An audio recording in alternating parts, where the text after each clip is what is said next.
Bueno, vamos a tomar el último tema de morfología, que es la estructura de flor, fruto y semilla, que es un solo órgano, a diferencia de lo que vimos con raíz, tallo y hojas. La flor, fruto y semilla derivan de un solo órgano, que arranca o empieza como flor. Aquí vemos un ejemplo de la flor más grande conocida hasta el momento, que es Rafflesia arnoldi, que es una planta polinizada desde una planta parásita, polinizada por moscas en el sudeste asiático, y puede tener hasta un diámetro de un metro. Bueno, vamos a empezar con algunas definiciones. Entonces, definir qué es una flor. La flor es un tallo con crecimiento definido. Recuerden que cuando vimos tallo justamente como órgano, dijimos que los tallos con crecimiento definido se los denominaba braquiblasto.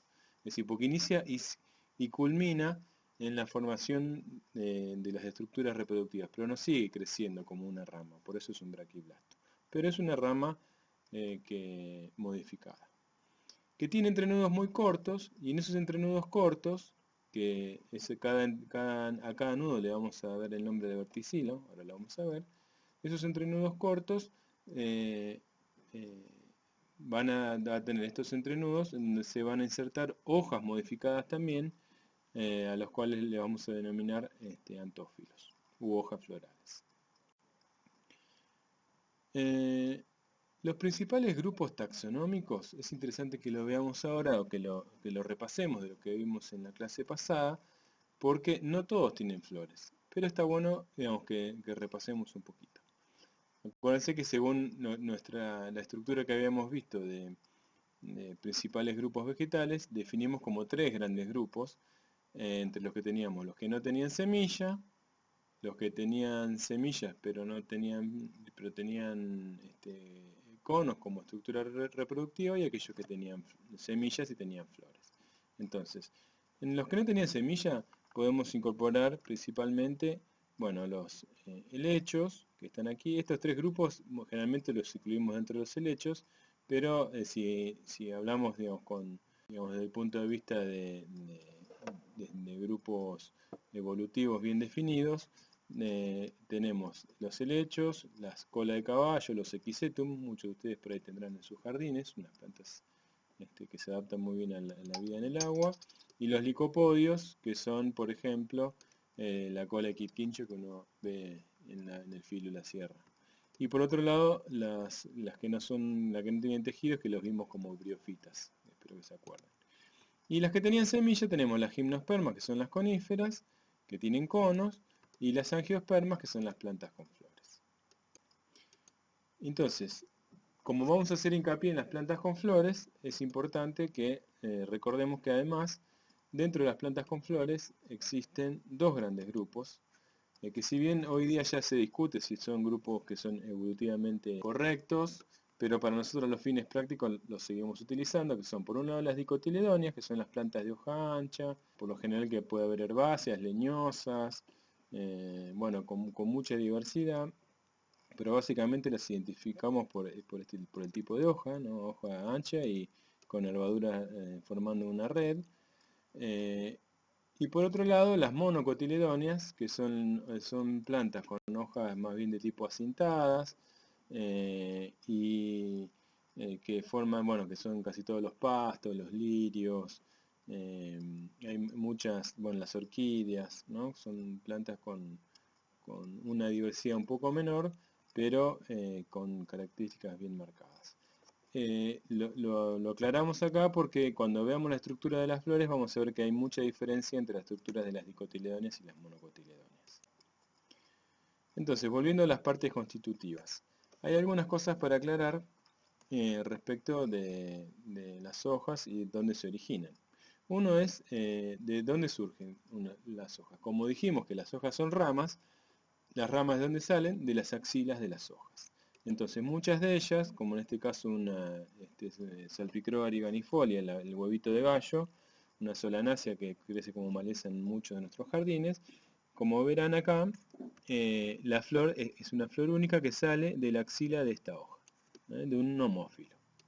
Pero también hay flores que surgen de brácteas o ipsófilos. ¿Se acuerdan que cuando vimos también la sucesión foliar cuando veíamos en tallo y hoja, veíamos que hay algunas hojas especiales que están un poquito modificadas, y a partir de esas axilas, de las axilas de esas hojas modificadas salen las flores. Acá vemos un ejemplo de una Bougainvillea stipitata, o el tala falso, y lo que vamos a ver aquí es que de esta hoja modificada, esta bráctea, de esta axila sale esta flor. Y de la axila de esta hoja modificada sale esta flor. Son tres, por lo tanto hay tres. La otra no se ve, está al lado de atrás. Esta planta es prima hermana de la Santa Rita. La Santa Rita, lo que nosotros vemos coloreado por lo general, son las brácteas, que pueden ser de color violeta, lila o rosado. Ahí hasta blanco, depende de la variedad que elijamos. Las flores pueden estar acompañadas de profilo, que es una pequeña hoja que también a veces funciona como bráctea, a partir de la cual de la axila de esa hoja puede salir la flor. Y vamos a ver diferencias entre los profilos de una monocotiledónea. Acá vemos, este es podría ser un lirio o una especie similar. Y vemos, aquí vemos el profilo, que es muy pequeño. ¿Sí? Acá está la bráctea, que es la que va, fíjense que es una hoja que es diferente de la hoja normal, pero no es una chira, esto no es un lirio. Un profilo, y de aquí saliendo la inflorescencia, ¿no? Aquí están las flores. Y en una dicotiledónea, por ejemplo, acá vemos una podranea, la conocemos como Bignonia rosa, y aquí se le pueden ver los dos profilos, que son como hojitas pequeñitas, y que están previos a que veamos la flor. La flor está, como es un tallo, dijimos, esa primera parte del tallo es lo que denominamos pedúnculo floral, que es lo que conecta a la flor con el tallo, ¿no? Entonces, tenemos el pedúnculo floral que se ensancha y forma el receptáculo. Y tenemos el pedúnculo, el receptáculo, y en el receptáculo se van a ir desarrollando los diferentes verticilos o nudos, ¿se acuerdan que dijimos? De la flor. Entonces, primero vamos a tener dos verticilos o dos nudos que son estériles, a los cuales le vamos a denominar perianto. El primero es el cáliz, ¿no? Que está aquí, y cada pieza del cáliz, al nudo o verticilo lo llamamos cáliz. Y cada pieza, o sea, cada hoja modificada, le vamos a decir sépalo. Luego viene la corola. La corola es el siguiente verticilo, que es estéril, o sea, el nudo estéril, y cada pieza de la corola la vamos a llamar pétalo. Después, dentro de los que son los verticilos fértiles, primero tenemos el androceo, hacia el nudo, ese nudo verticilo se llama androceo, y cada pieza, cada hoja modificada va a ser un estambre. Y luego el gineceo, que cada hoja modificada va a ser llamada carpelo. Bueno, entonces dijimos que la corola y el cáliz son denominados perianto. Muchas veces cuando ustedes escuchen perianto de una flor, se va a estar refiriendo al cáliz y a la corola.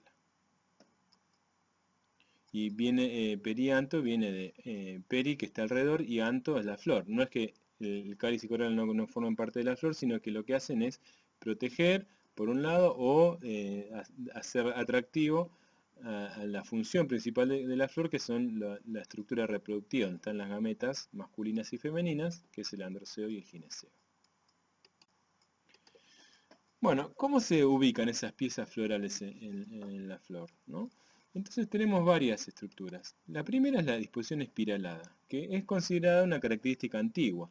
Aquí vemos un nenúfar, ¿no? Que son esas flores acuáticas tan bonitas, y lo que tienen es tanto salvo el cáliz, tanto la corola, o sea, los pétalos, que cada uno de estos representan a un pétalo, ¿no? En este esquema. Fíjense que está en forma espiralada.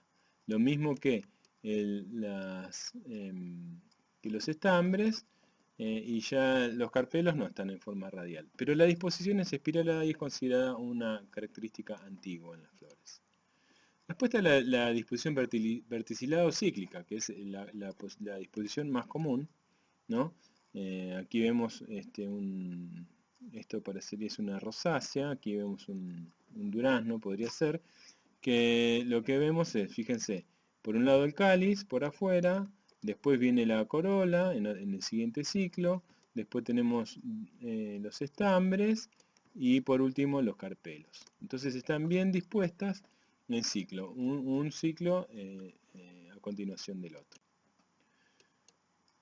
Después lo que podemos ver es que depende de si es dicotiledónea o monocotiledónea, vamos a ver que hay variación en el número de piezas. Entonces si nosotros vemos 4 o 5 piezas en el cáliz y en la corola, entonces estamos viendo una dicotiledónea. Ahora si vemos 3 o 6 piezas, o múltiplos de 3 o 6, lo que estamos viendo es una monocotiledónea. Esto es un lindo ejercicio para que ahora ustedes cuando salgan al balcón o a su jardín y empiecen a contar, bueno, ahora no hay tantas flores por la época, pero empiecen a ver si es monocotiledónea o dicotiledónea dependiendo de la cantidad de piezas florales que van a encontrar.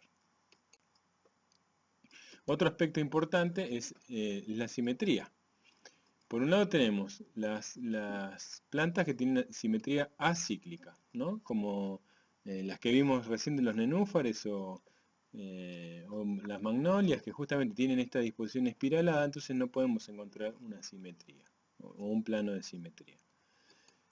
Ahí está el ejemplo que vimos recién. Y después tenemos las flores cíclicas, ¿no? Entonces las flores cíclicas podemos encontrar radiadas o actinomorfas, es que cuando encontramos 3 o más planos de simetría. Fíjense, acá tenemos, es una flor, es una monocotiledonia porque tiene 6 piezas, pero si nosotros trazamos una línea que atraviese el centro, vamos a poder encontrar que hacia este lado, si atravesamos por el centro, como es en este caso, hacia este lado va a ser igual que hacia este. O sea, tenemos un plano de simetría. Si trazamos un eje aquí, va a ser simétrico hacia acá y hacia acá. Es decir, depende, podemos encontrar varios planos de simetría y decir, bueno, esto es una flor radiada o actinomorfa.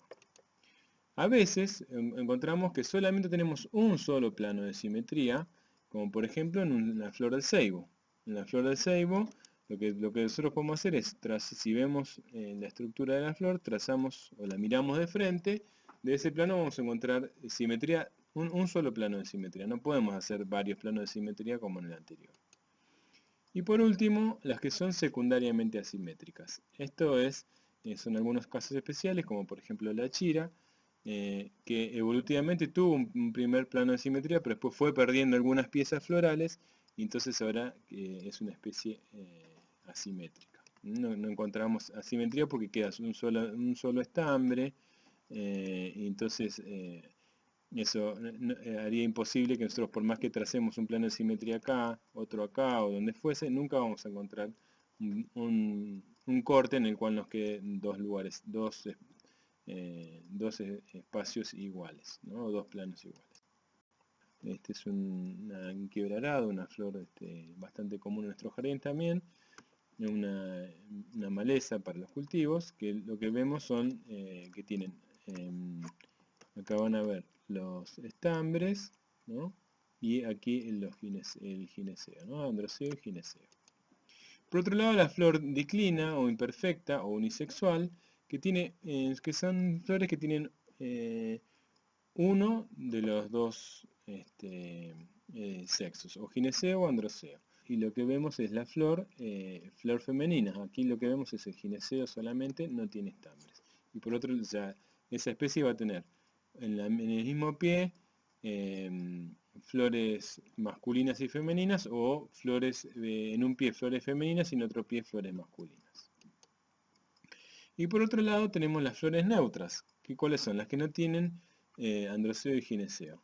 Aunque no lo crean, hay flores que no tienen ninguna de las dos estructuras, como por ejemplo en muchas compuestas. Las compuestas son la flor de la margarita, o en este caso un cosmos, en donde lo que vemos que esto que vemos que parece una flor, en realidad esto parece una flor, pero en realidad es una inflorescencia. Acá hay muchas flores pequeñas.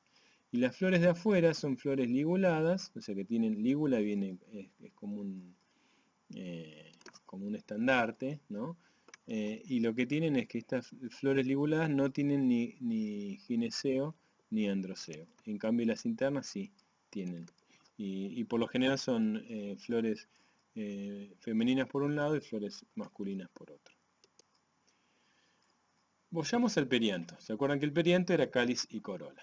Entonces, vamos a encontrar algunas variaciones en esto. Recordemos que el cáliz y corola representaban los verticilos estériles.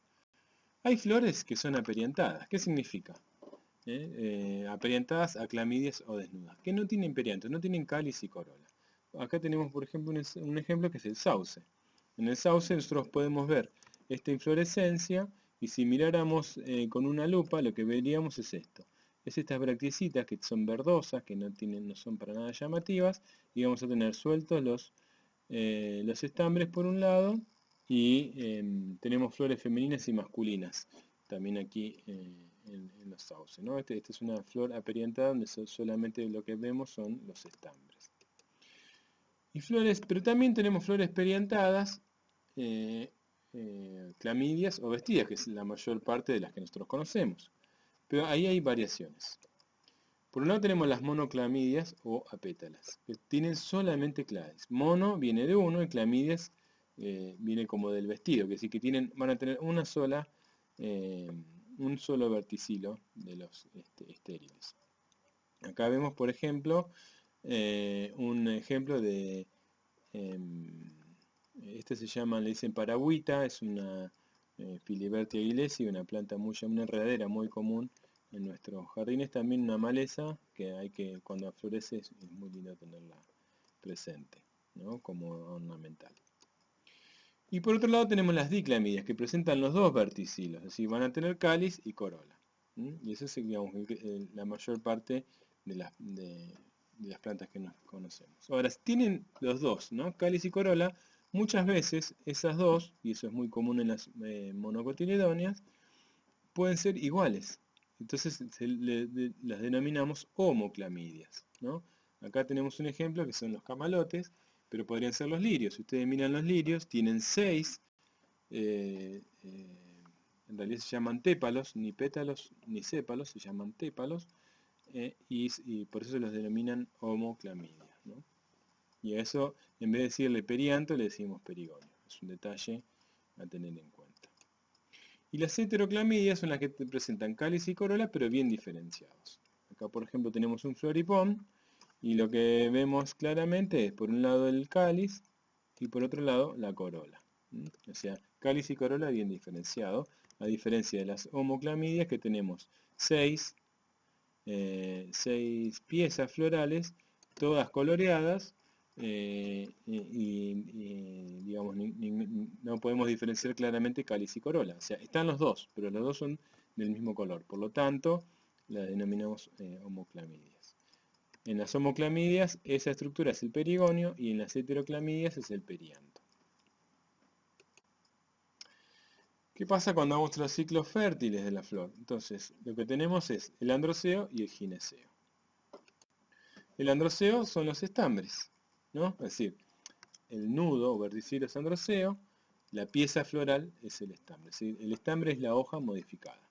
Entonces, tenemos por un lado el filamento, que sería el pecíolo, y por otro lado tenemos las anteras, ¿no? Las anteras son las que van a aportar el polen, ¿no? La antera está dividida en estructuras que son como estructuras que van a ser las que contienen el polen, que se van a llamar tecas. Por lo general hay dos. Esta es una teca y esta es la otra teca. Y dentro de las tecas están el grano de polen. Dentro de una estructura se llama saco polénico. No importa, le estamos dando muchos nombres. Lo importante es que ustedes sepan que el estambre tiene el filamento, la antera, y dentro de las anteras están los granos de polen. Aquí vemos un corte transversal de lo mismo, y aquí el grano de polen. Las anteras es la parte fértil del estambre. Entonces, una cosa importante para destacar es que puede tener dos tipos dos características. Uno es el tipo de dehiscencia, es decir, cómo se libera el polen al ambiente.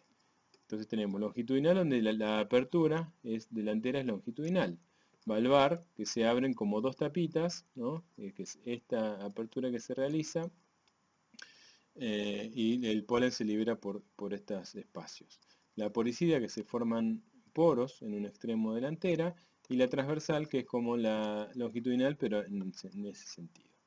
Y por otro lado, que la fijación de esas anteras y del filamento, de la relación de cómo se fijan las anteras al filamento, puede ser basifijas, cuando están, el filamento está, se continúan las anteras por la parte basal de las anteras. La dorsifija cuando es en la mitad de las anteras, o apicifijas cuando es en el ápice de las anteras. Esas son características de los estambres. Por otro lado tenemos el gineceo. ¿Qué es el gineceo? Dijimos que era el último ciclo, por lo general, de las flores, y ese gineceo estaba compuesto por los carpelos. O sea, esta estructura que ven acá está formada por carpelos. ¿Dónde vemos los carpelos? Vamos a ver, en este corte transversal, vemos por ejemplo que está compuesto por 4 carpelos. Y son 4 hojas que se han fusionado y han formado esta estructura. Si nosotros lo vemos en un corte longitudinal, vamos a ver esta estructura, ¿sí? Una cosa importante para destacar en el gineceo, que es muy importante porque aparece en los textos y además es importante para entender la estructura del gineceo, es que nosotros podemos dividir el gineceo en 3 partes. El estigma, que es donde se va a posar los granos de polen, el estilo, que es por donde ese grano de polen va a madurar y va a llegar hasta el ovario, que es esta parte, donde dentro del cual van a estar los óvulos, que son estos. Ahora cuando veamos la fecundación, polinización y fecundación, vamos a ver que el grano de polen va a tener que migrar por aquí, sobre todo, bueno, una parte del grano de polen, para fecundar a los óvulos aquí, ¿no? Por eso es importante reconocer bien cada una de estas partes, el estigma, el estilo y el ovario. Entonces, el estigma, estilo y ovario son cómo podemos dividir espacialmente el gineceo. Pero el gineceo, acuérdense, está formado por los carpelos, que son las hojas modificadas. Entonces, una cosa son los carpelos y otra cosa es estigma, estilo y ovario. Cuando nosotros le preguntamos cómo está compuesto el gineceo, por cuáles son las piezas florales que conforman el gineceo, esas piezas florales son los carpelos. Ahora, ¿cómo dividimos espacialmente al gineceo? Lo dividimos en estigma, estilo y ovario. Espero que se haya entendido. Cualquier cosa siempre nos pueden preguntar. Una cosa importante para destacar es cómo se posiciona el ovario respecto de los verticilos florales, es decir, cáliz y corola. Lo más común es hablar de ovario súpero y ovario ínfero. Como ustedes ven acá en la imagen, el ovario súpero es el que está por encima de las piezas estériles, es decir, del cáliz y la corola. Este ovario está, se desarrolla justo por encima de estas dos verticilos. En cambio, el ovario ínfero se desarrolla por debajo del cáliz y la corola. Espero que se entienda en este ejemplo. Y por lo menos, como siempre existen las posiciones intermedias, también encontramos flores con ovario semi-ínfero, en donde el ovario está como a mitad de camino. Fíjense que además el ovario súpero ustedes la pueden encontrar, se pueden denominar flores hipóginas, ¿no? Hipógina es sinónimo de ovario ínfero, es porque hipo viene de abajo y gino, y sí que el perianto, cáliz y corola está por debajo del ovario. No quiero confundirlos demasiado con esto, pero quizás sea más fácil interpretar como ovario súpero, que está por encima de cáliz y corola. Y la flor epígina es la flor que está, sí que cáliz y la corola, es el perianto, está por encima del gineceo, por eso es epigina. Ovario ínfero y flor epígina es sinónimo. Y las periginas son aquellas que el receptáculo crece un poco más y no llega a fusionarse, o sea, no está embebido completamente el ovario dentro del receptáculo, sino que hay como si fuese una urnita. Esa es una flor perígina también podría ser un ovario semi-ínfero, como en este caso.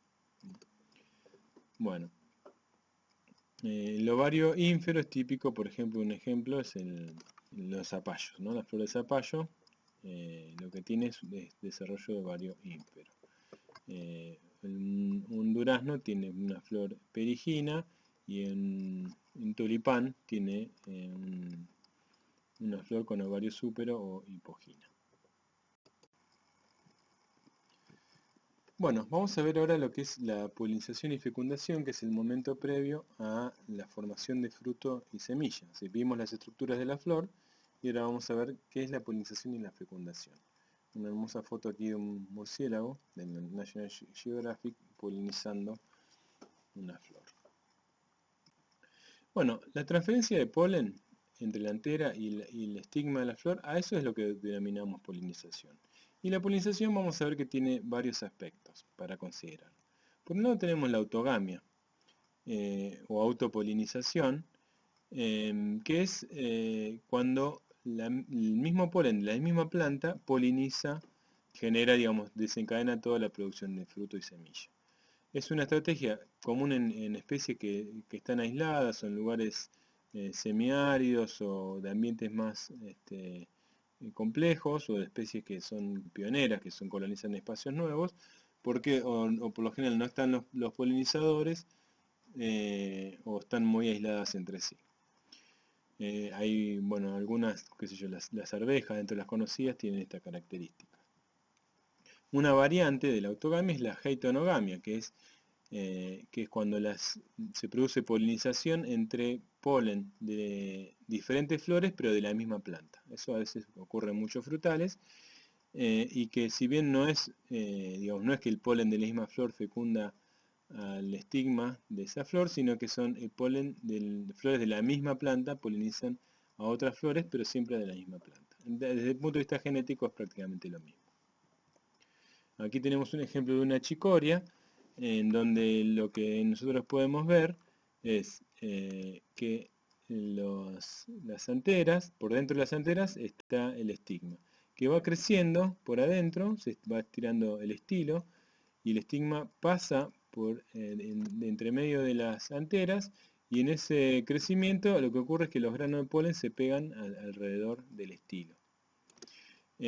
Si no ocurre una polinización por parte de algún insecto, que es los que polinizan esta planta, el insecto lo que hace es libar néctar o alimentarse de polen, entonces por lo general viene con polen de otra flor y fecunda, o sea, poliniza al estigma de esta parte, ¿no? En esta parte de aquí, en el extremo. Si durante el día no ocurrió eso, el estigma sigue creciendo y lo que hace es enrollarse y polinizar, ¿no? Polinizarse con el propio grano de polen, digamos, de sus anteras. Entonces sería como una autogamia facultativa, es decir, si no ocurrió la polinización cruzada, entonces se produce la autogamia. Y por otro lado tenemos la alogamia, que es la polinización cruzada. Allí vamos a encontrar diferentes estrategias para que la planta evitar la autogamia, porque justamente como la autogamia lo que hace es limitar la diversidad, entonces muchas plantas tienen como estrategia generar estructuras que a veces son químicas, que no hace falta ninguna de las que vamos a hablar, pero muchas veces tienen que ver con otro tipo de estrategias más del tipo morfológico o temporal. Entonces, primero vamos a la dicogamia, que es la separación temporal. Es decir, que androceo y gineceo maduran a diferente velocidad. Aquí vemos un ejemplo de una magnolia en donde primero madura la parte femenina y luego al día siguiente la parte masculina. Es decir, cuando están receptivos los estigmas que pueden recibir el polen de esta flor no está maduro todavía. Al día siguiente, cuando ya probablemente esos estigmas ya fueron polinizados, entonces recién ahí maduran las anteras. Entonces lo que estamos viendo acá es una maduración, una separación temporal en la maduración de androceo y gineceo. Y por otro lado tenemos la ercogamia. La ercogamia es cuando existe una separación espacial entre androceo y gineceo. Es decir, como en el caso de esta flor, lo que tenemos que es las anteras están separadas espacialmente de los estigmas. Entonces, cuando el polinizador viene y al libar néctar en el disco floral, lo que hace la flor es que no se ponga en contacto el polen de la misma flor. Y por último tenemos la dioesia, que es cuando están separadas las flores en pie masculino y pie femenino. Eso lo vimos cuando veíamos flores de tipo unisexuales recién previamente. Y un ejemplo típico de esto son los zapallos, ¿no? Que tenemos flores masculinas, aquí se pueden ver los estambres dentro, en donde no vamos a ver muchas veces desarrollo de fruto. A veces nos pasa que tenemos un zapallo que nos crece en el compost y no nos da zapallos, es que por lo general son flores, semillas que han dado plantas masculinas. Y por otro lado, tenemos las plantas femeninas que lo que vemos al final, digamos, en la parte basal de la flor se va formando el zapallo, y es una flor femenina. Yendo específicamente a la logamia, es decir, a lo que tiene fecundación, polinización cruzada, tenemos varios tipos, dependiendo de cuál es el agente que va a polinizar. Por un lado tenemos la anemofilia, que es la que esa transferencia del polen desde la antera al estigma se hace desde la antera al estigma, se hace a través del viento, que muchas por lo general son flores que no tienen aspectos llamativos en su perianto, como muchas gramíneas, los pastos, ¿no? Después tenemos la hidrofilia, que esa polinización se hace a través del agua, tenemos en algunas plantas acuáticas. La zoofilia, generada por, digamos que esa transferencia se hace por insectos, ¿no? La ornitofilia por aves. Dentro de la zoofilia tenemos muchas más variantes, estas son las principales, ¿no? Recién veíamos al inicio la quiropterofilia, que es cuando esa transferencia se hace por murciélagos. Hay mamíferos, pequeños roedores que también lo hacen, hay otros artrópodos que también hacen esta transferencia, por eso acá les mostramos los principales. Y después cuando es artificial, cuando lo hacen los cultivadores, ¿no? Cuando esa polinización se hace manualmente, sobre todo cuando ocurren prácticas de manejo muy especial o en ensayos de mejoramiento que se hacen en los laboratorios. Algunos ejemplos tenemos aquí de polinización. Por un lado el de entomofilia, digamos, por una abeja polinizando. Aquí vemos una salvia, en donde lo que vemos es que la antera, cuando la abeja ingresa, digamos, por la recompensa que es el néctar, el estambre toma contacto con el dorso de esa abeja, que por lo general, como tiene pelitos, se pegan en estos pelos, y cuando va a visitar a otra flor, que ya está en un estado posterior, que es en el de maduración del estigma, el estigma ya maduro. Fíjense que en esta primera flor el estigma todavía está joven, no está receptivo. A las horas puede ser, o al día siguiente, el estigma se pone receptivo, y cuando vuelve a libar la abeja, entonces aquí se deposita el polen que se depositó en el dorso de la abeja. Y de esa forma se produce la polinización. Y aquí vemos una foto de este lado de una compuesta también que es polinizada por el viento, y vemos luego de una brisa cómo ese polen es esparcido por el aire. Bueno, ¿y qué es la fecundación? La fecundación es cuando nosotros vemos, este esquema ya lo vimos en flor, pero es el óvulo, al óvulo es alcanzado por el grano de polen. Entonces, ese grano de polen primero se va a depositar en el estigma, va a haber un reconocimiento químico muchas veces para saber si es de la misma especie o no, y del grano de polen lo que va a ocurrir es la formación de un tubo polínico. Después le vamos a subir un videito muy interesante para que ustedes lo vean. Por ese tubo polínico, que es como una prolongación del grano de polen, van a viajar las gametas, que son núcleos, núcleos de células, que son las que van a fecundar al óvulo que está aquí. Fíjense, esta estructura, este es el óvulo, que es esto de aquí, dentro del óvulo se va a desarrollar una estructura especial que va a ser donde van a estar las gametas femeninas, ¿no? Que la gameta es esta, lo que es lo considerado ovocélula. El óvulo es todo esto, y la ovocélula o gameta femenina es una única célula, que el tubo polínico cuando desarrolle va a hacer todo esto por aquí, va a migrar el núcleo y va a polinizar, va a fecundar esa ovocélula. Es decir, la fecundación es cuando ocurre el contacto entre las dos gametas, gametas masculina y gametas femenina. La polinización es cuando el polen pasa de la antera al estigma, pero la fecundación es cuando ese grano de polen madura y llega hasta la ovocélula dentro del óvulo. Bueno, y por último, esta fecundación lo que hace es desencadenar la formación del fruto y la semilla. Entonces, volvemos un poco a este esquema que ya lo vimos antes, pero para que ustedes se hagan una idea más cabal, lo que ocurre con el fruto es básicamente la modificación o la transformación del carpelo, esta hoja carpelar, ¿sí? Aquí vemos 4 hojas carpelares y lo que va a ocurrir es que la pared celular, perdón, no la pared, digamos, la estructura interna, estas células que están conformando los carpelos, se van a transformar, es decir, que el fruto por lo general es una transformación de los carpelos del gineceo. Entonces, dependiendo de cómo se va a hacer esa transformación del carpelo, vamos a tener básicamente dos tipos de frutos, los frutos secos y los frutos carnosos. Entonces, van a ver que los frutos secos no es la nuez y la almendra, eso es en la dietética. El fruto seco implica que el pericarpio, es decir, esto era, ¿se acuerdan cuando recién vimos del carpelo, no? El carpelo era finito, era una hojita que luego crece, entonces forma toda esta estructura. Si esta estructura es carnosa del carpelo, entonces va a ser un fruto carnoso.